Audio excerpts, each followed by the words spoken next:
시간의 주제는 주님이 보이신 감사의 모범입니다.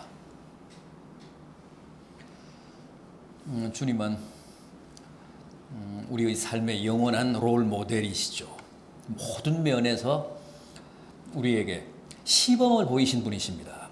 모범을 제시하신 분이십니다. 특별히 오늘은 감사주일이기 때문에 감사의 모범, 주님이 우리에게 보이신 감사의 모범 확인해 보자는 겁니다. 주님은 늘 감사하셨는데 특히 가장 열악한 상황에서도 감사를 잊지 않으신 분이십니다. 우리의 감사라는 게 늘 조건 반사적이잖아요. 뭐 감사할 근거가 있어야, 감사할 사정과 형편이 주어져야 이제 그걸 기반으로 감사를 하잖아요. 정말 주님의 감사는 전천후였습니다. 주님은 어떤 상황에서도 감사하신 분이십니다. 최악의 환경, 최악의 여건이나 조건에서도 감사를 잊지 않으신 분이십니다. 그 점에서 우리의 귀감이 되기에 참 족한 분이십니다. 우리가 함께 본 오늘 본문 보십시오. 잘 아는 얘기입니다. 유명한 오병이어의 기적인데 장정만 계수해서 5,000명이 넘었다고 하잖아요.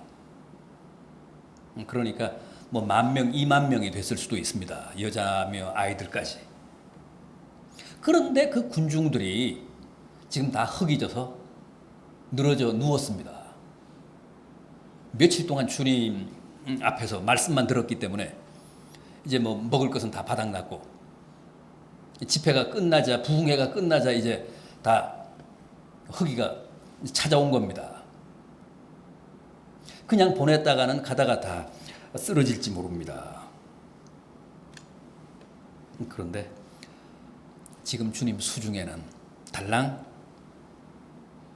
보리떡 5개, 물고기 2마리, 어린 소년의 한 끼 점심.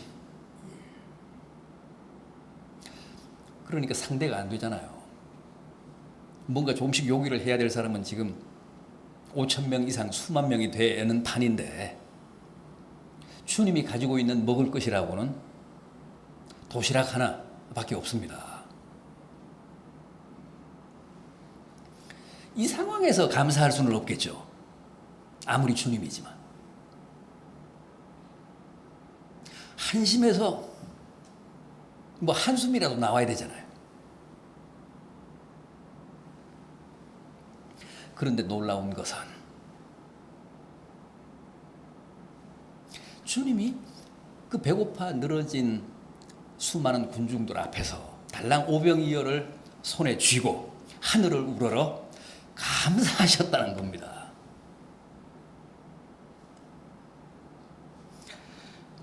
11절 보십시오. 예수께서 떡을 가져 축사하신 후에 그랬잖아요. 축사, 이게 감사의 기도라는 뜻입니다. 감사의 기도를 하나님께 바쳤다는 거예요. 새 번역을 보면 이렇게 번역을 했습니다. 이 대목을.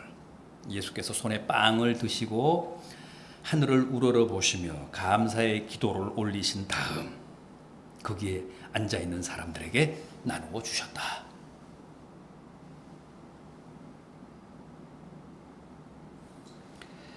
얼마나 한심한 상황입니까? 말도 안 되는 상황이잖아요. 정말 감사는커녕 한숨이 터져 나와야 될 자리인데 주님은 오히려 감사의 기도를 하셨다고 합니다. 최악의 상황에서 불평이 아니라, 불만이 아니라, 원망이 아니라 감사하셨다는 겁니다. 그 결과가 어떻게 됐다고요? 전무후무한 기적이 발생했습니다. 달랑 그 오병이어로 5,000명이 넘는 군중들이 다 배불리 먹고도 12바구니나 남는 초유의 기적이 발생한 겁니다. 절대 우연이 아닙니다. 감사는 이렇게 기적을 부릅니다. 감사하는 사람을 통해 하나님은 기적을 나타내십니다.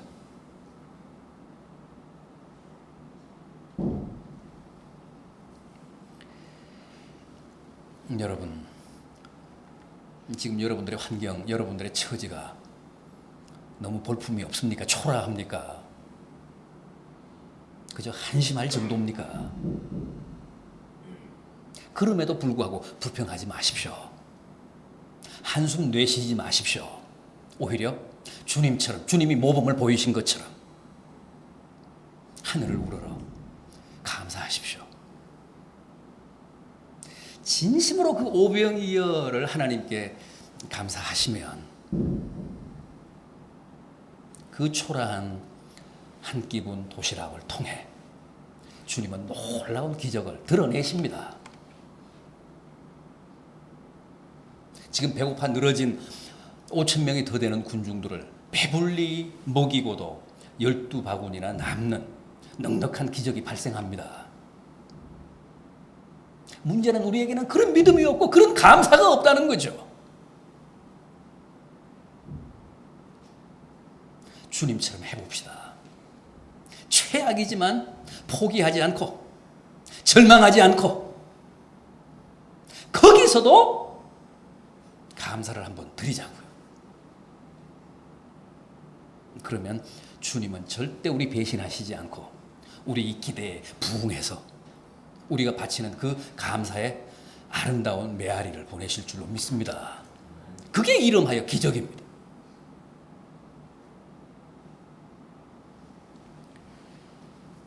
뿐만 아닙니다. 주님은 생명에 대해 하나님에 대한 감사를 잊지 않으셨습니다. 오늘 우리는 지금 요한복음 6장을 봅니다만 11장에 유명한 기적이 또 나오죠. 뭡니까? 나사로의 소생입니다. 죽었던 나사로가 무덤에서 다시 살아나오잖아요. 요한복음 11장 41절을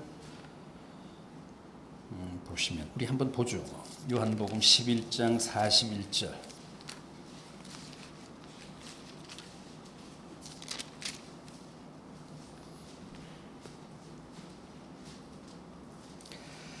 요한복음 11장 41절 166면입니다. 제가 읽겠습니다. 돌을 옮겨 놓으니 예수께서 눈을 들어 우러러 보시고 이르시되 아버지여 내 말을 들으신 것을 감사하나이다.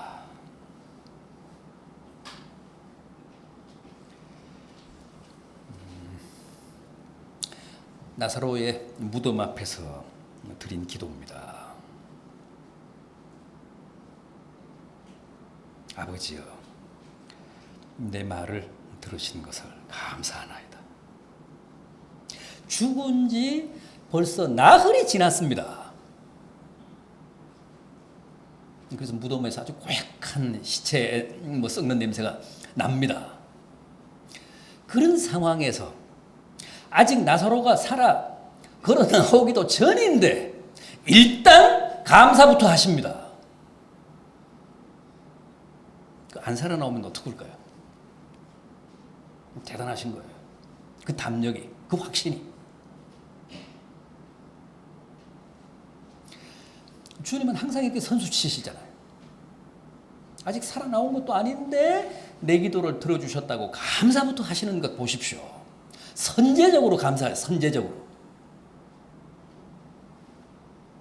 이런 기도에 주님이 항상 약하시다는 거죠. 하나님이 가장 약하시다는 거예요. 아직도 하나님이 무슨 액션을 취하신 것도 아닌데 믿음으로 먼저 감사부터 하는 겁니다. 이런 기도 앞에서 하나님은 견딜 수 없어 합니다. 이런 믿음 앞에서 꼼짝 못 하십니다.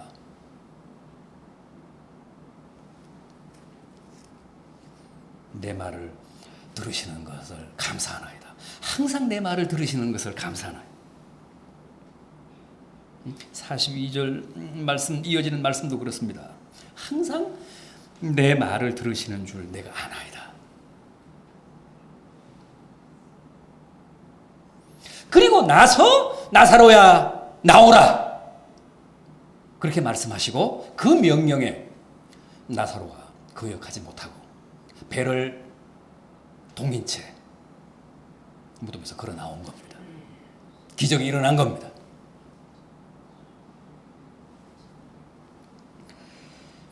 여러분, 생명에 대해 감사하십시오. 내 생명 연장하시고 올해도 내 가족들의 생명을 지켜주시고 보존해 주신 하나님 은혜에 감사하십시오. 이것도 참 원초적인 감사의 조건입니다. 생명은 전적으로 하나님 손에 있잖아요. 그런데 우리는 너무 이 생명에 대한 감사에 약한 것 같아요. 생명은 내가 어떻게 할 수가 없는데 전적으로 하나님 손에 달린 문제인데 올해도 내 생명과 우리 가족들의 생명을 연장해 주신 하나님의 은혜에 대해 우리가 너무 감사하는 일에 소홀합니다. 그러면 안 돼요.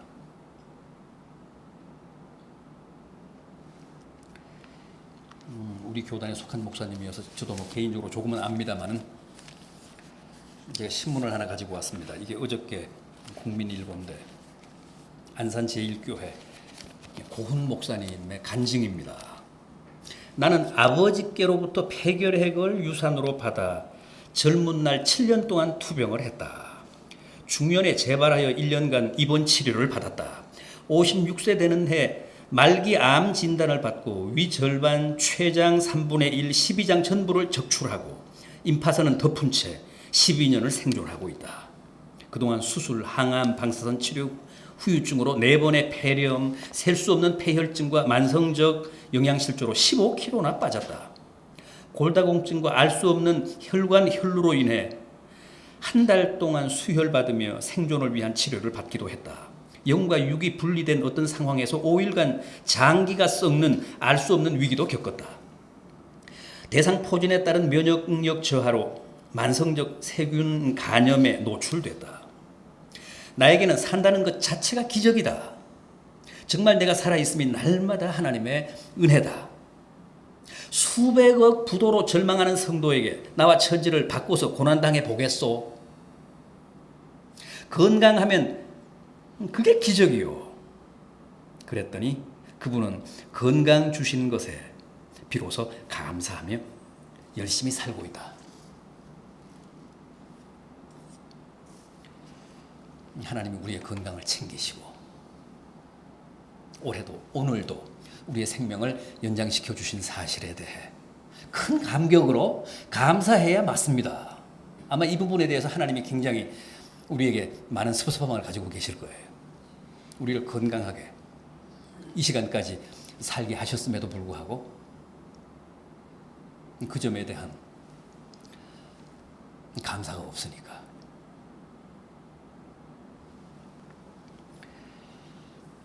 여러분, 생명을 주신 하나님께 늘 감사합시다.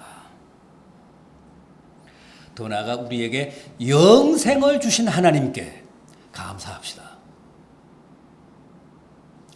지금 우리는 여기서 건강하게 이렇게 살잖아요. 이런 우리의 생명의 연장이 영생이잖아요. 우리는 더 이상 죽음하고 상관이 없는 사람들입니다.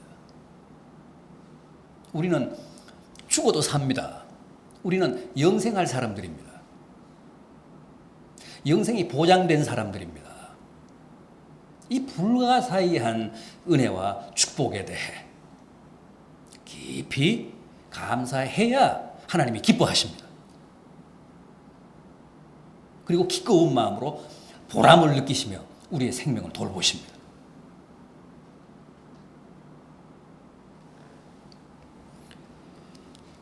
또 있습니다. 주님은 당신이 남을 사랑할 수 있다는 사실에 대해 하나님 앞에 진심으로 감사하셨습니다. 마태복음 26장 27절을 보시면 잔을 가지사 살해하시고 이것은 너희를 위한 위해 흘리는 나의 피라고 하셨습니다. 최후의 만찬석상에서 행하신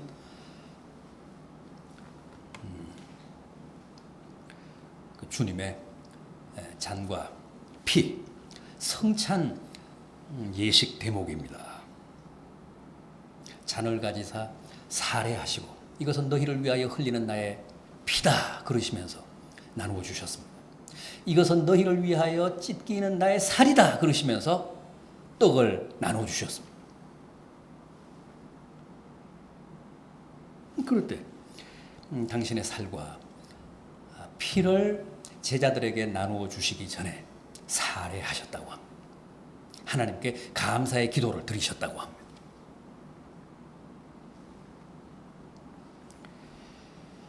여러분, 내가 남을 용서하고 남을 포용하고 남을 사랑할 수 있다는 사실은 너무나도 귀한 일입니다.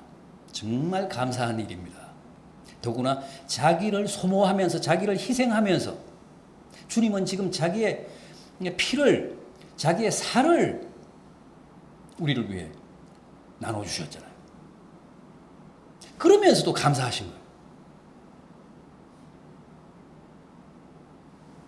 이쯤 되면 우리 같으면 막 피해의식이 하늘을 찌를 텐데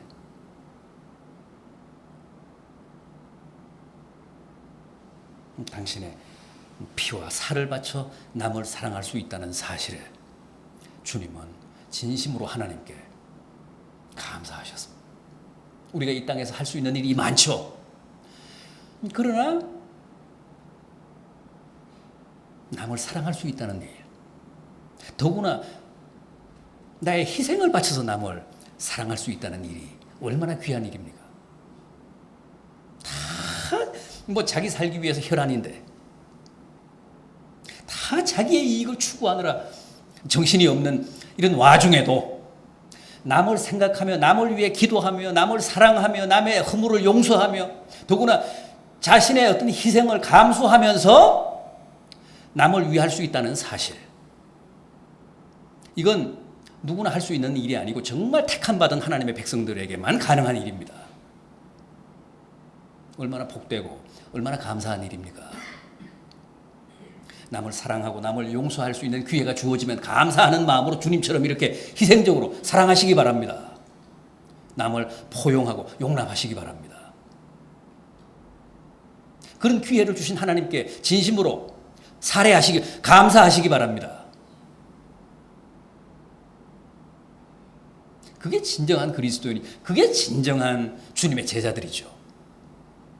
우리가 세상 사람들하고 똑같은 가락으로 산다면 우리의 정체성을 어디서 찾습니까? 세상 사람들은 다 자신만을 위해 살지만 우리는 남을 위해 기도하는 사람들 아닙니까? 남을 사랑할 수 있다는 사실에 깊이 감사하며 기꺼이 주님이 모범을 보이신 이런 희생적인 사랑을 우리의 삶을 통해 구현할 때 주님은 기뻐하시고 우리에게 하늘의 신령한 복으로 충만케 해주실 줄 믿습니다. 여러분의 삶이 이렇게 사랑과 감사로 넘치는 복된 생애가 되시기를 진심으로 기원합니다.